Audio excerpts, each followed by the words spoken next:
Hi all तो मु last video रे आई थिंक किछटा टैग विषय जमती कि हमर लिंक्स एंड मीडिया विषय में किछ कहितली एंड तारो टैग मु गुटे आई थिंक मेंशन करथली anchor tag.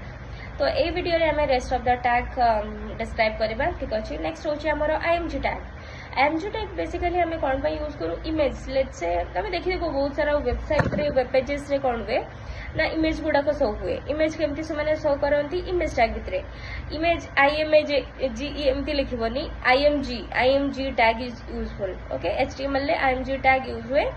IMG SRC equal to source रे हमें कोन दबा तार पाथ दबा और तार लोकेशन हमें कहि परबा दबा। ओके वेदर तमे इमेज को डाउनलोड करिकी तार पाथ दे परिबो किंबा सिंपल तमे गूगल लेट्स से ऑनलाइन किछि भी लिंक तमे दे परिबो इमेज टैग रे। ठीक अछि। Image SRC equal to then तमरो जहां भी सोर्स थिबो दबो।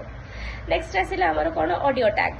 अच्छा तमे जो म्यूजिक सुनती म्यूजिक जेमती कि हमें डिफरेंट ऐप अछि ना सब स्पॉटिफाई का अछि तो सेम तमे देखिथिबो बेसिकली कोन ना माने पूरा म्यूजिक टाइप रो ही से तुमको दबो माने टैग जेमती कि तारो स्टाइलिंग हेका थिबो माने लेट्स से ताको स्टॉप करिया पई दउथिबो देन पॉज एंड रिज्यूम पई दउथिबो।